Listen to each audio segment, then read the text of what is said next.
Good morning and welcome back to the morning briefing. It's Thursday, August 18th, and this is episode 193. I'm Phil Brandt, President and CEO of AIM, and with me, as always, is your friend and mine, legal expert Burt Garland, shareholder with Ogletree Deacons. Together, we bring practical, timely, and accurate insight into today's workplace, as it is our goal to keep you informed so you can more effectively lead your organization. And do we have some topics to discuss today, Burt? I don't know if you're experiencing this out there as you listen to the program, but it seems like there's a swing of the pendulum occurring, and it's causing conflict with our human resource listeners and business owners today. And what I'm referring to is management seems to be leaning towards bringing people back to the office in more of a full-time mode versus the pendulum swing that we've had where people were working remotely. And I want to get into that and have some discussion about it. And I'm happy to take some questions from you as well. But first, let's start with our poll question, which is, which of the following best practices describes your current management of talent? We are struggling to find the right talent. We are struggling to keep our employees. We are not effective at engaging our employees. Or finally, we are excelling in all the areas of recruiting, retaining, and engaging our workforce. That's today's poll question. We'd love to get your input on that, and we'll share those results as we go along. So thank you for participating in that. Burt, let's kick this off with some of the information you found on working remote and attitudes about working remotely. Yeah, thanks, Phil. So I did a little bit of research here and I've learned some interesting things. Pre-pandemic, there were about 25% of workers in 2017, 2018 who worked remotely. I was actually surprised that the number was that high. Remote work during the pandemic, at the peak of the pandemic, about 70% of the workforce was working remotely.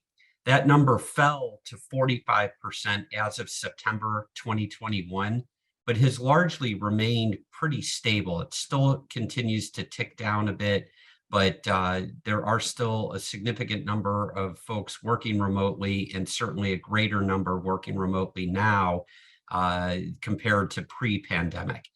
The most interesting statistic that I found, and all of these statistics came from Gallup, the Gallup polling organization, 91% of employees say they want to keep it this way, where they have the option to continue working remotely.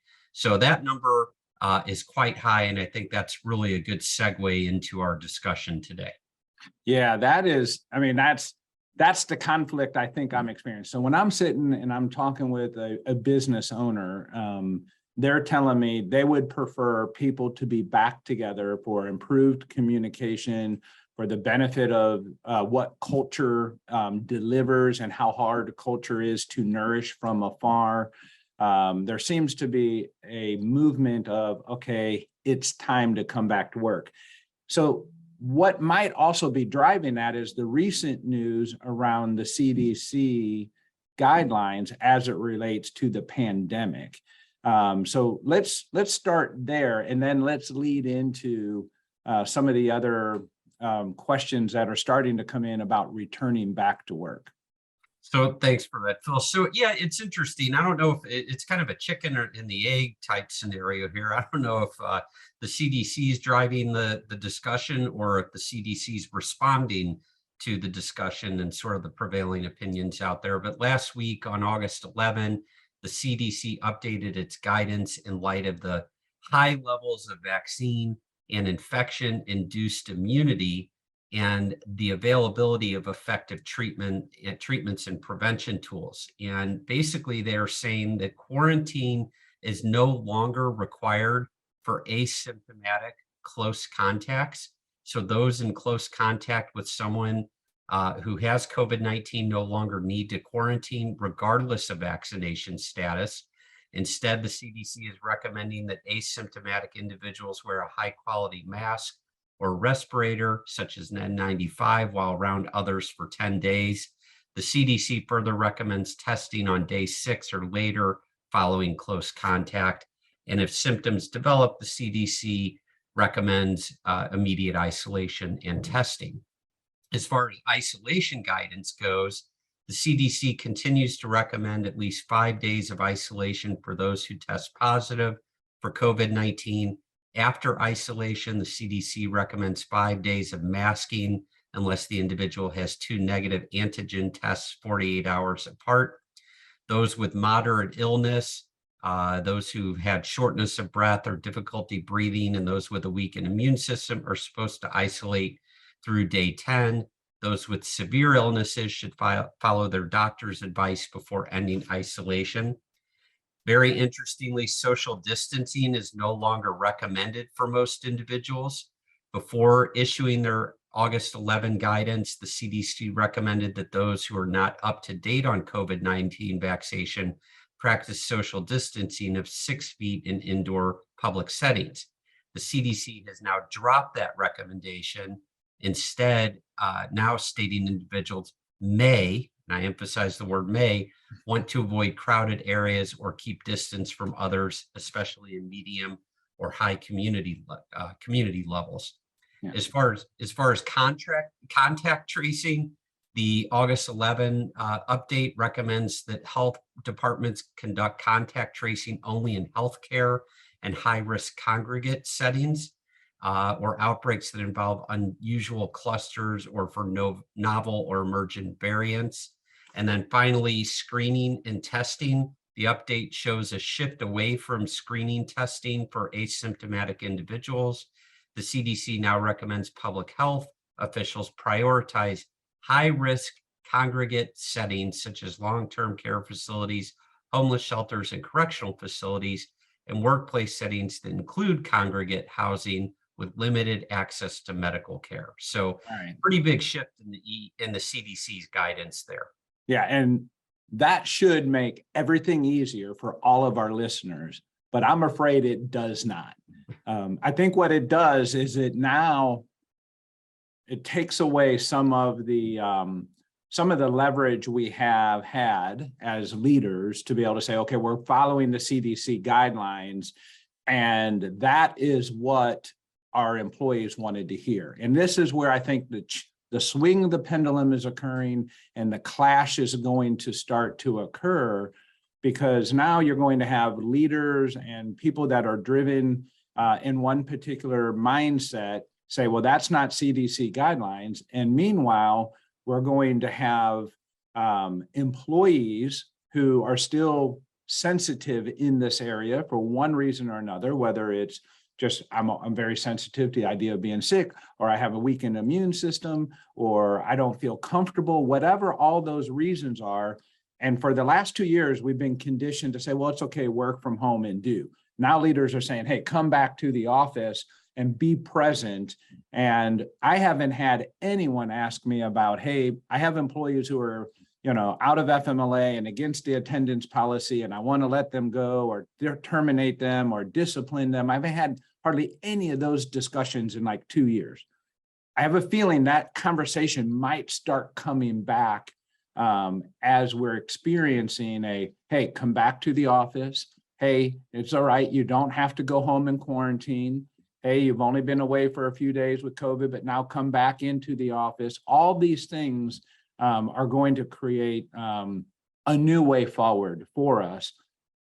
I don't know that it goes back to where it was, but it's definitely going to create a new way forward. Yeah. So, Phil, you mentioned before that a lot of the businesses they're wanting employees to return to work, and I think that this was kind of led initially a month or two ago by Elon Musk, the CEO and founder, or CEO, not founder, CEO of Tesla, and the fearless leader of SpaceX. And just recently, Apple CEO Tim Cook said that he wants all employees back in the offices by September 5th, I believe it is. And there is starting to really be a sea change in the attitude of the top level executives, even in the tech industry, about getting people back into the office. And that's what I meant before when I said, I don't know if it's a chicken and egg thing with the CDC following what business wants or the CDC leading here, but the updated guidance certainly would appear to make it easier to require people to be back in the office and avoid taking time off due to COVID. Yeah. Burt, I know I have adult children and you have young adult children finishing school and still yet in their last few years of school. And it sounds a little bit to me, a little like a parenting process that I've experienced in the past, which is, well, last weekend you let me stay out. Last week you let me do this, and now you won't let me do that. And I think that's going to be the challenge that we have is, yeah, that's what we had to have when we managed through the pandemic, and now we have a new way forward with the challenge of still being able to recruit and attract and retain our employees. So let's get to this question that Jennifer has here. It's a little bit of a complicated question, but it's worth reviewing here. Her question is, our office is fully remote, and we are hiring as fully remote. Some of our employees live in different states, Montana, South Carolina, Illinois. We also have one who lives in the same state, but is 2 hours away. Can we require all employees to come back into the office to work 1 to 2 days a week? Yes, but what does all employees mean? That's part of my question and answer. Except the ones who live in different states and the ones who live in the same state, but 2 hours away. The reason to come into the office is due to alleged communication issues. So Jennifer, even in her own question, doesn't sound convinced that coming to the office is what is best for her recruiting process, but she seems to be recruiting one way while management is saying, now we want to go to some kind of hybrid. So my first response is, Jennifer, reconsider your recruiting strategies to match management's desire to be in a hybrid mode. But Burt, then there's the other question about bringing people back in who are at a distance. And I'd like to just get some opinion from you on that. Yeah, as long as the company hasn't created some sort of contract with people that they were contractually permitted to work remotely throughout the entire course of their career, if the company is making a decision that they're no longer going to allow full-time remote work, even if they hired people under those circumstances, the company has a right to make that decision and to change the way it's operating by requiring people to come into the office a couple of days a week. There's nothing wrong with that, again, so long as they're not breaching a contract and so long as they're not creating some sort of other issue of discrimination based on other protected categories. So as far as the company making a shift, they're allowed to do that. There's nothing illegal about that other than the caveats that I've given. Right. And so it would be completely okay to say everyone who lives within a driving distance, a reasonable driving distance, I'm assuming some of these people were hired during the pandemic and therefore they're outside of that driving distance. We expect you to be in the office 1 to 2 days. Here's the schedule. Here's the expectation. Here's the hours of work, so on. For those who are working beyond, who live beyond that distance, here's what we expect from you, whatever that might be. Yeah, and the reason for treating the employees differently has nothing to do with race, gender, national origin, religion, disability, et cetera, et cetera. It has to do literally with the physical distance from the office, the corporate office. With that, is there any reason sometimes, and I think about one of the programs when we talked about, I think it was Apple or someone, maybe it was Michael Makakovich or a comp expert that was explaining that one of the big tech firms told everybody, oh, they could go live and work wherever, only to discover that what that meant was many of their female workers took advantage of relocating, and therefore they were going to pay wages based upon the areas in which they lived. And that created a disparity, a difference that wasn't an intended outcome, but became an outcome. And therefore they had to change some pay practices back to say that, it's really out of the office that you're assigned to. Mm-hmm. Is there any concern with just watching carefully who you're hiring locally and who you're hiring remotely, and make sure that how you pay is based upon the home office and however you deem the home office to be, and so on? Yeah, of course. You need to always take into account the laws and regulations of the areas in which the company is operating, and that becomes a little bit more difficult when you have remote employees.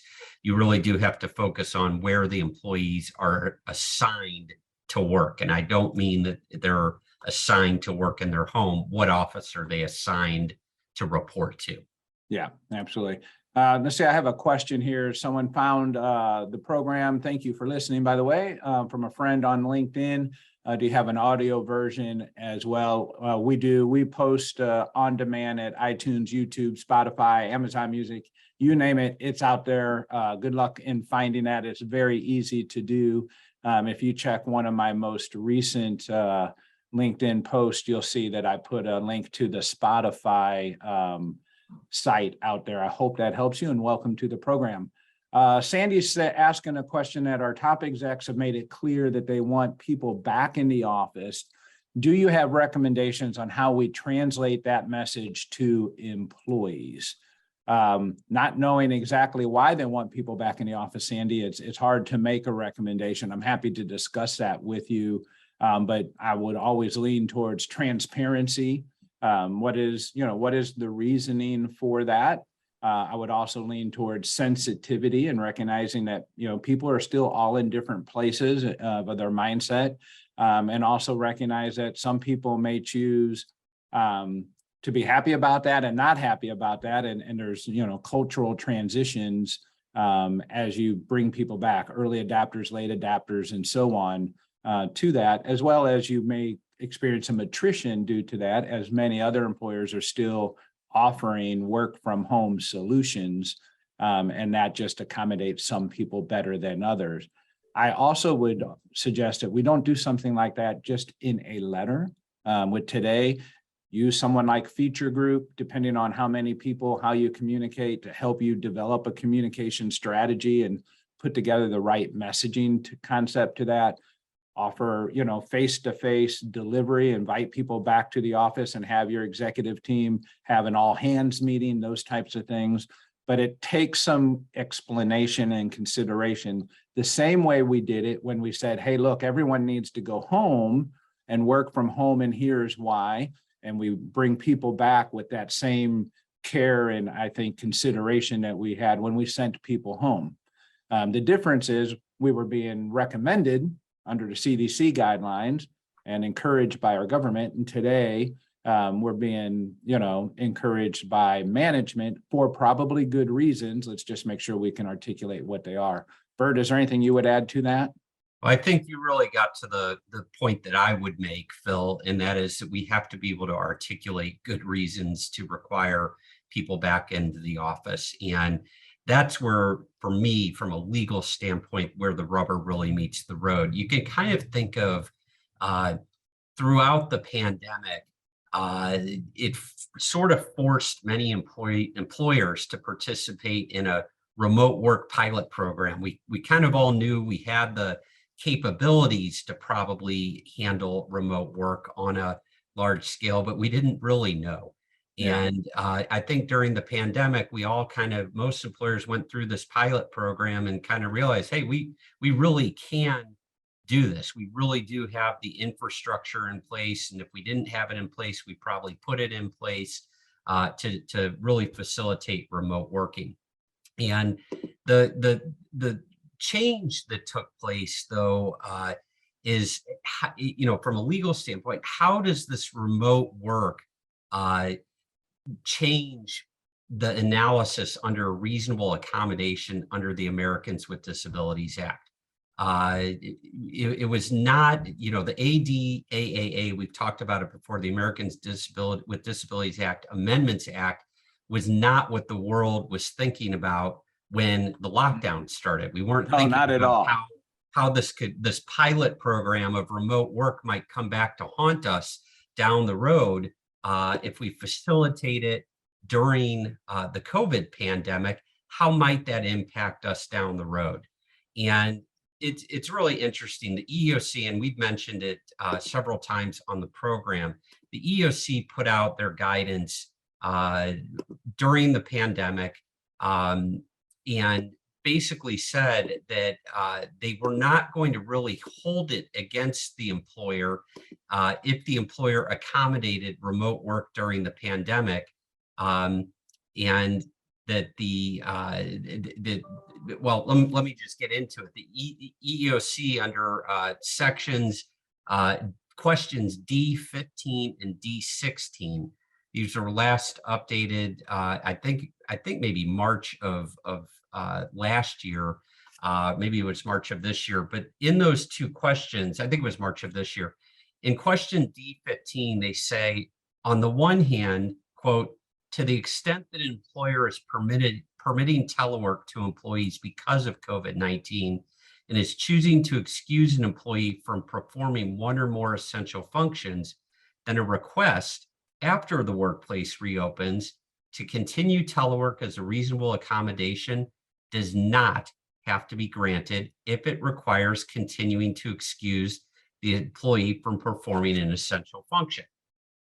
Question D16, though, on the other hand, says, hey, let's contradict that now. It says, quote, the temporary telework experience could be relevant to considering the renewed request. In this situation, for example, the period of providing telework because of the COVID-19 pandemic could serve as a trial period that showed whether or not this employee with a disability could satisfactorily perform all essential functions while working remotely, and the employer should consider any new requests in light of this information.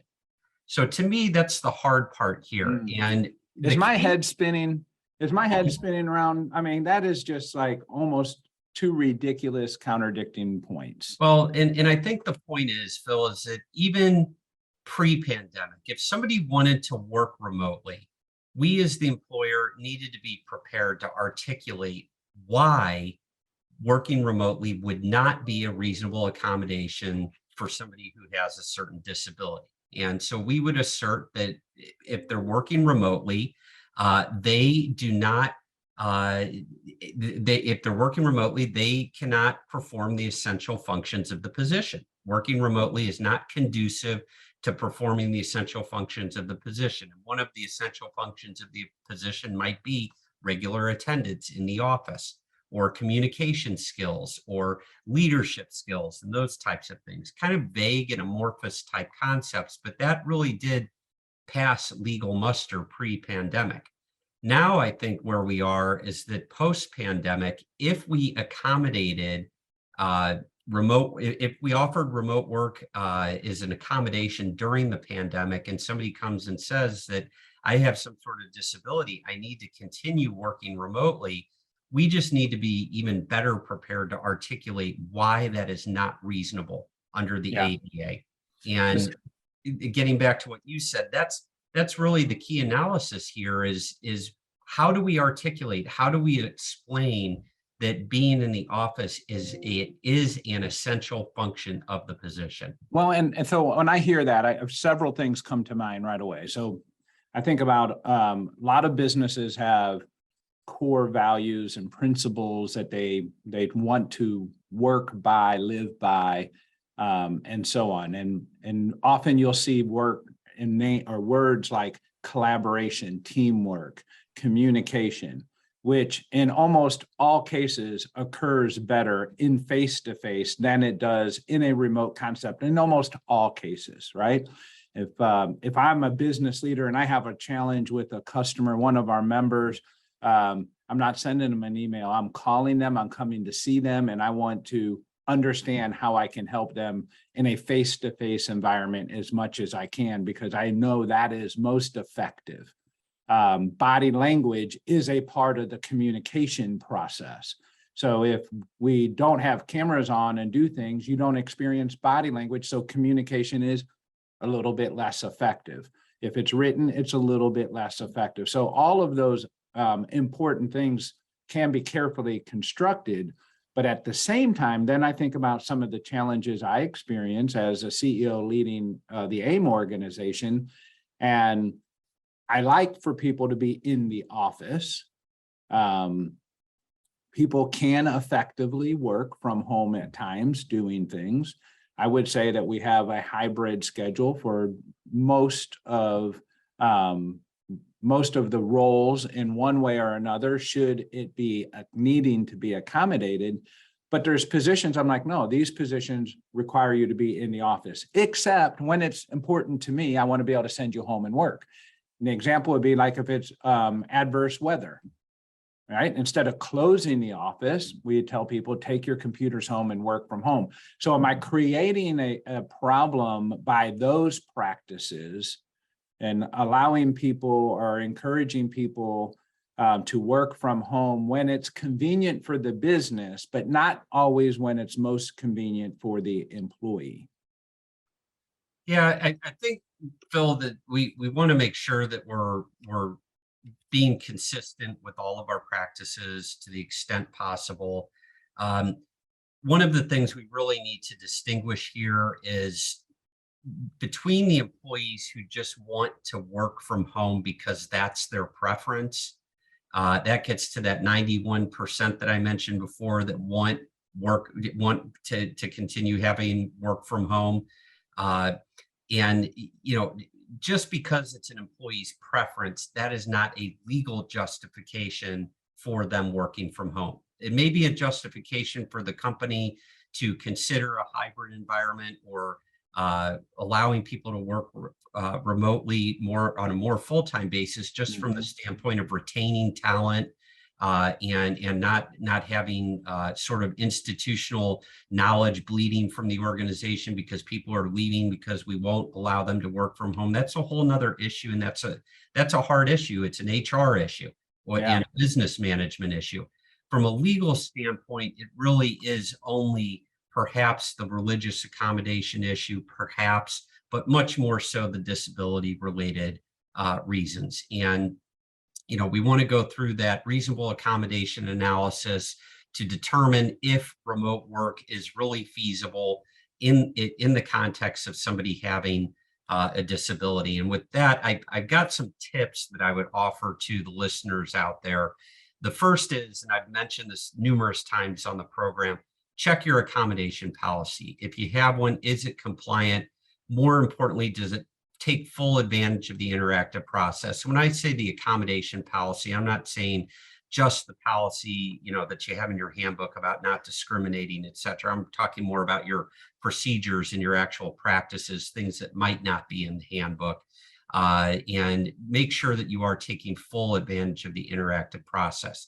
You want to train the individuals who are applying the company's accommodation, reasonable accommodation practices, the interactive process, to make sure that they fully understand what they're doing, whether or not as a reasonable accommodation, we as the employer might have to approve remote work. Another one, and Phil, you and I could talk about this all day long, reevaluate and update your job description. Interview workers and frontline supervisors regarding essential job functions. Ask yourself, do the job descriptions explicitly reference, if necessary, physical presence on site? Is regular attendance in the office an essential function of the position? And I would submit to most employers that yes, regular attendance is an essential function of the position, but we need to go a step further and we need to be able to explain why regular attendance is an essential function. So if collaboration... You just cut off the question that Dan was asking about written policies and circumstances. So Dan, I hope that answers your question, Burt. You're like a mind reader there. Good job. And I also just want to shout out to our members that we have several tools. The CCH tool is one that I really favor as a membership benefit that's complementary to all of our members. It's part of your services. It's a great job description tool. It takes all of these things into consideration, and it helps make sure you don't miss any of those essential functions and accommodation issues that Burt's referring to there. But it's probably time in my mind, Burt, that people are looking at this policy now a little bit. We've been following CDC guidelines. Now the CDC is saying, okay, guys, we're getting back to normal here. Now it's time to say, we need to look at what do we want at our business? Where do we think we're going to go in the next year to 18 months? What kind of guideline or policy do we need to be following so that we're fair and consistent with all of our workers? I think that's probably important to do at this stage, because it's no longer, well, we're just going to follow CDC guidelines and kind of push our policies to the side now. We're going to be confronted with more challenges because of the lessening of the guidelines. Yeah, I think that's exactly right. And so that's what I'm saying. When we really do need to have our documentation in order, our job descriptions in good working order, so that we can properly articulate why it's important for people to be back in the office. Again, I'm taking out the issue of not losing talent. If people are threatening to leave, or they do leave because we won't allow them to work remotely, that's an issue that we're going to have to deal with. And that may require us to change what we're willing to permit or not permit. From a legal standpoint, if we want people back in the office, if it's beyond a preference, beyond an individual's preference, and it actually relates to some sort of a disability, that's where we need to have our documentation in really good shape. All right, Burt, we're right up against the hour here. Thank you again for joining this morning. Next week, join us. I'm going to get to your question, Tammy, about posters, remote and at work, and what's required and what's a good practice. So join us then at 7:30 next Thursday, Central Time. We'll see you then. Bye-bye.